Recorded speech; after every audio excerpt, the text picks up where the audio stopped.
a few folks will likely still be popping on, but welcome everyone to our Oregon Motor Voter RAC. I really appreciate everybody joining us as we continue through this project. I'm Dina Dawson. I'm the elections director, and I am going to turn it over to Carol to walk us through housekeeping. Carol? Hi everyone, Carol Moreno, part of our government relations team.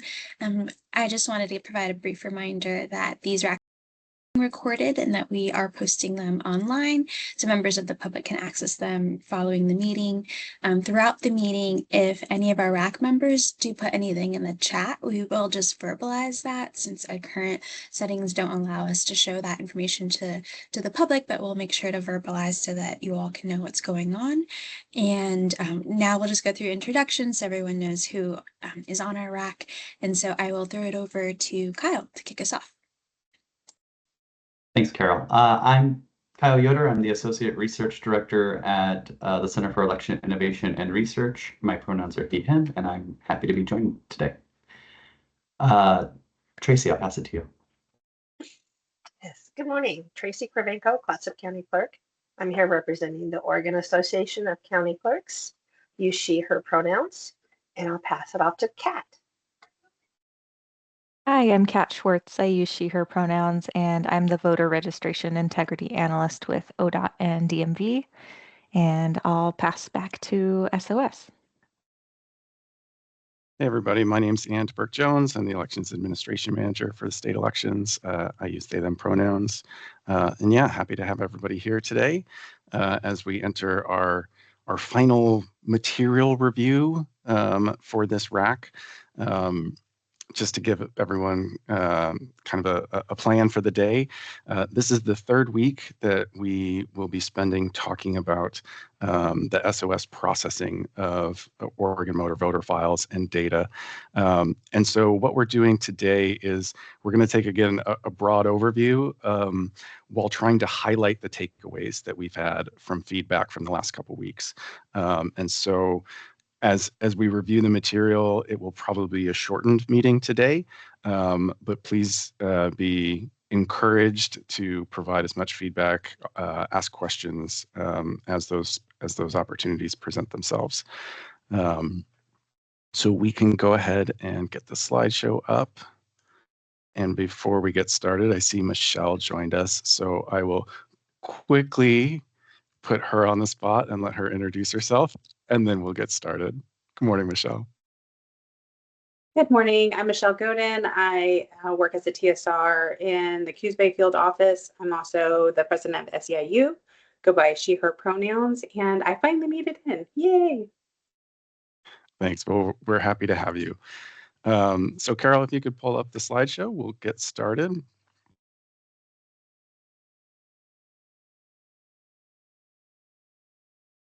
And we can. So as I said, the way that we've organized the material today is to just kind of do an overview, highlight those takeaways, and present another opportunity for anybody to ask questions or offer feedback as we kind of finish up this preparation for those rules to be drafted. Once we return next week, we will actually be presenting drafted rules for the RAC to see written out and then to offer specific feedback. So for the SOS, Oregon Motor Voter File Processing, we will have drafted rules. Again, the timeline that we've laid out, next week we'll talk about the rules related to voter registration occurring during covered transactions at the DMV. The following week will be those rules that are covering the data transfer between the Department of Motor Vehicles and the Secretary of State's office.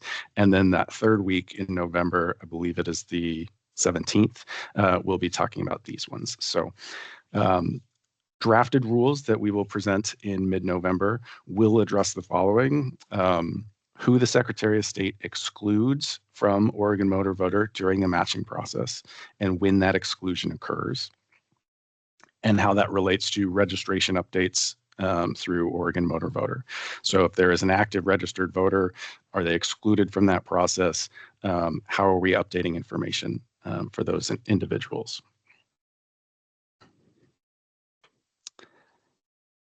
More takeaways. The drafted rules will address the notice requirements. We're trying to rethink that OMV mailer that we've been sending out for the last 10 years and highlighting those notices, those requirements. From feedback on the RAC, there was pretty clear consensus that we did not want to collect a declination reason. If somebody was declining to vote and opting out of the process, then that would be enough. We would record that.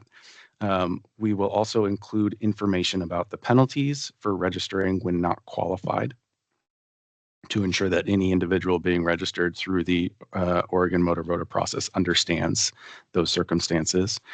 We'll also provide an opportunity to collect additional contact information, so phone number or email address, if the individual decides to provide that for any follow-up purposes that would need to happen from either the state office or local election officials. We're also going to address the Secretary of State's matching timeline. So we will implement a 3 working day rule. So 3 business days. We're putting a timeline on how long the Secretary of State has to do their processing, their data matching before producing those mailers. We'll also identify for the vendor, for the print vendor, when the 21-day maturation clock starts. We've done a lot of talking about this 21-day maturation clock. So we do have a couple examples slides to try to, some visuals to provide that information in a little bit different format. And then delivery method, this is another change that we're highlighting, is that OMV notice will be sent via forwardable mail with postage paid return portion. Current practice has been to send those non-forwardable mail. The consensus was the priority here is to contact the voter. And so we want to send that forwardable mail to ensure that that mailer does reach the individual. Any thoughts, feedback yet on those drafted rules? I know we've spent a couple weeks talking about them.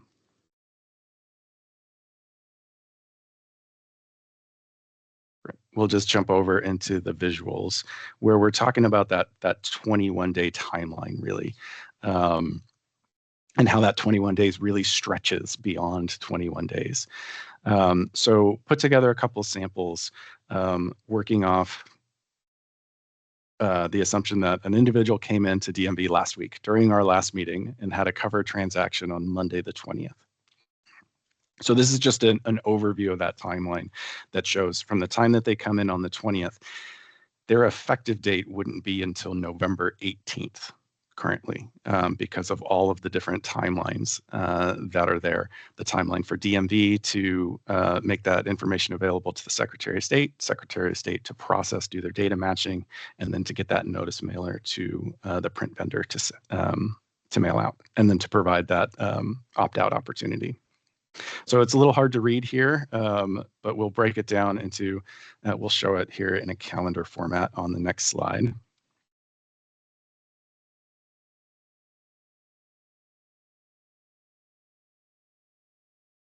So starting with the DMV cover transaction, you can see there that takes place on that first Monday, the October 20th.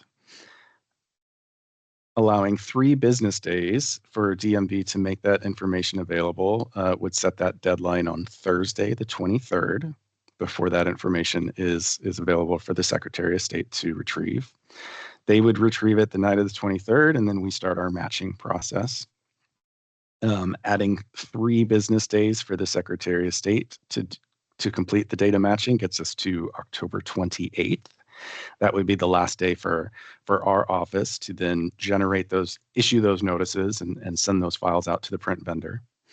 The next day, the 29th in this example, would be when that 21-day maturation period starts. That would also be the day that we would expect our print vendor to actually mail the notice to the individuals.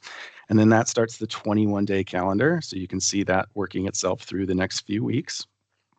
until November 18th. That would be the 21st calendar day. And then at the end of that day, assuming there's been no responses, that would be when that record meets its maturation period. And that evening, the Secretary of State would then transfer files over to the counties at the close of business. The next day, the 19th, counties could actually process those files and they could use the effective date of November 18th. So this was trying to provide a visual tool for this timeline and why it has been so important to us to identify ways to improve the communication and information available to individuals involved in this process, for those individuals being registered, and then also for local election officials who are administering the process. Any questions, any flags, anything anybody would like to point out about these timelines?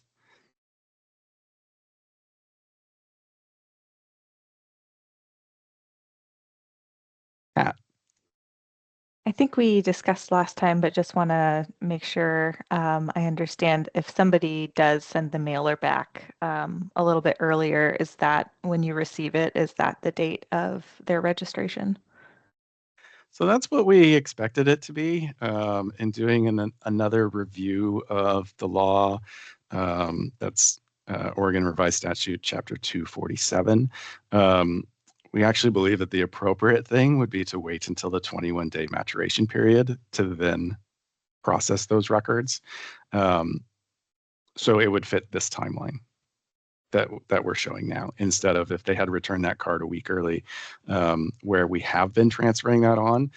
It does look like we need to wait until that 21 days. Tracy, go ahead and jump in. We're going to have to figure out a way to change that, because I don't think that's fair for the voter. If they return it right away, they should be eligible to come right away, because that was my next question was, your print vendor must be willing to print every day for you guys. And I was looking at one that we have currently in our queue. They went in on October 7th, and now it just came through on the 24th. So if we would have DMV at the 7th, that's the signature date, and then the 24th is the registration date. So if we would have had to wait, we'd be waiting until actually next week. This person wouldn't be registered until at least next week, I think, based on this timeline, or even later. Yeah, we will point out, this is like the maximum extended timeline. So like under current practices, DMV is transferring their files over to us at the end of the second business day. This has it set at the maximum on that third business day. So yeah, I do think that we could shorten this by a couple days, depending on how quickly we could process that data. But yeah, to the point that you had made earlier about folks returning those cards early, that's why that has been the current practice, is that we would transfer those files once that card is returned from the voter. In just rereading the statute, though, the statute is pretty clear that a person is not to be added to the voter rolls until 21 days after the issue is after the notification is issued. There doesn't appear to be anything that says, well, if they adopt a political party, it's as of that day. So we're looking at that for sure. And what was that ORS? That is 247-017, and that is the transfer of voter registration materials to the Secretary of State from the Department of Transportation. Dina, I see you have your hand up. Thank you, and I just want to add that this is such an incredible opportunity to look at what was created for OMV all these years ago and look at it with fresh eyes, relook at the law, make decisions. I feel pretty confident that we have some clever ways to address all of these things. We just need fresh eyes to look at it and figure out some clever solutions to address these things. Because for the Rules Advisory Committee, we are looking at the rules and not changing ORS and ORS 247-017. That's what we're working around. How do we create some rules that will benefit the voters and eliminate barriers, but also be in compliance. So it's been a fun exercise. I don't know if fun is the right way. It's been an exercise in problem solving and ways to work around this. So really appreciate all of the feedback, and the discussion is what's helping inform all of this really hard work. So thanks everyone. And the one thing of note in this, bringing it back to this calendar that's on board or being shown on the screen right now, is when we were trying to work through this exercise of the 21-day period, working through the 5 calendar day DMV was complicating. It was complicated. So, you know, if that falls on a Saturday, our file sent on a Saturday, why are we using calendar days? So it's working through all of the details and going through the exercise from beginning to end, I think is really helping us land on some solid rules that we're going to be able to promulgate. So thanks, Ann. Yeah, thanks, Dina. And thanks, Tracy, for adding that comment, because I think we agree that if the voter has sent something back, then we want to try to honor that as much as possible. So just wanting to note that for the record, that we do understand and agree in theory. We just need to figure out how to make that in compliance with what statute is saying.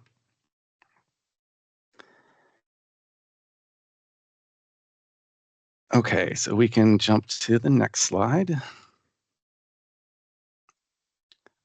So drafted rules will also address the returned OMV notices within and after the 21-day period.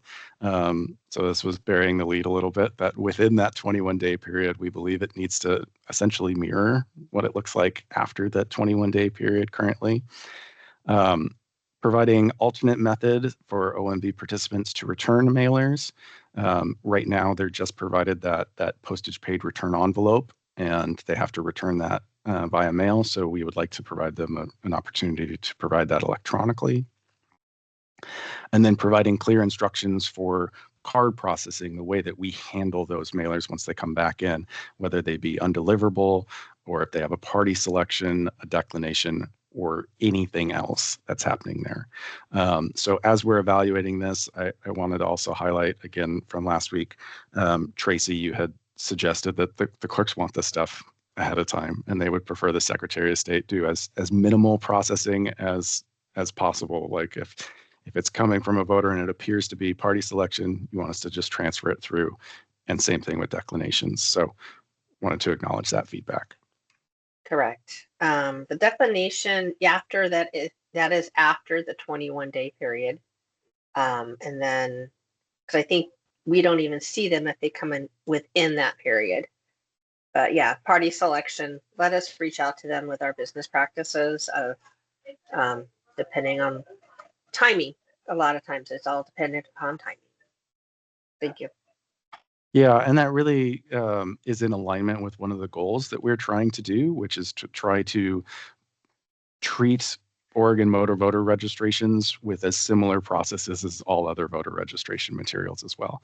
And so that would be leading on the county clerks and those local election officials to do the bulk of that communication with voters if anything appears insufficient with the registration record. Okay, next slide, please. So additional things that we will note in the rules will address the method for counties to notify the Secretary of State of any issues with OMV data, the method for the Secretary of State to notify DMV of issues with OMV data, how we're tracking and reporting any OMV errors that occur throughout the process, and then also the method for a voter to notify the Secretary of State if they have opted out of OMV in the past. So currently we are tracking those. We think it's pretty good, but we need to, again, provide that opportunity for individuals in case that has been missed. So that's an overview of what we are expecting to be able to present in the rules.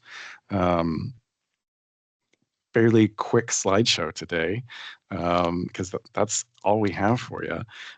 So again, we'll take this opportunity to look ahead for the next couple weeks. Next week, we'll talk about voter registration. We'll actually present the rules, drafted rules for voter registration during covered transactions.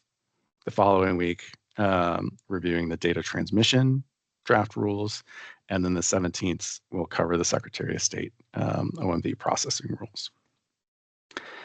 So we do have opportunity in case there's anything that RAC members have been thinking about over these last 2 months that we've been doing this process review and material review.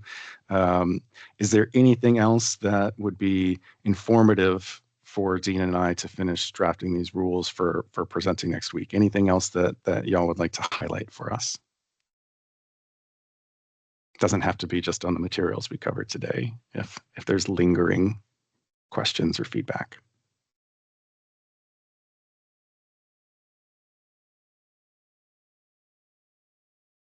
Kat.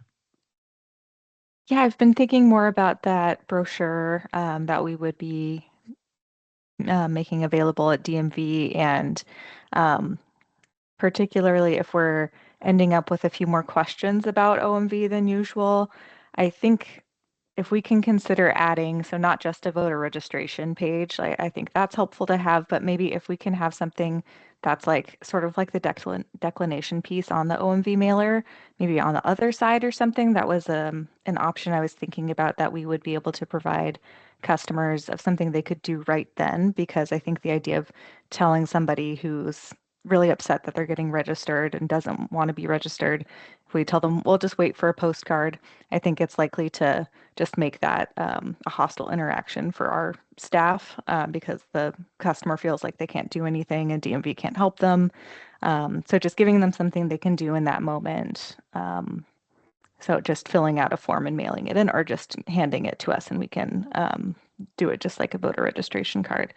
That's just one idea I had for maybe some action we can give them.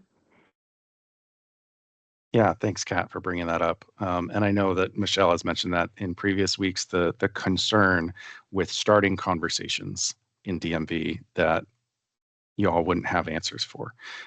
So we do want to acknowledge that and consider that as we're working through those rules, and the contents of that informational brochure, I think, are really important, so that your TSRs aren't stuck trying to refer to information. You can just give them that brochure and they would have enough to keep going. So that's really excellent feedback.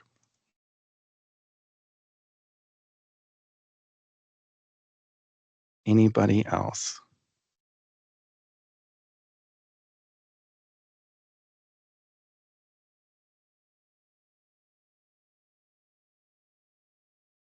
Okay. Well, we knew it would be a short meeting this week, but this has been a several month long process. So I think we've been as thorough as we could going over this. So do want to thank all the RAC members again for joining and their participation. It's been very informative for us, and we appreciate all the different contexts and perspectives and points of view being brought in. So we will convene this meeting of the RAC, and we will see you all next week as we get ready to present drafted rules. Thanks, everyone. Thank you.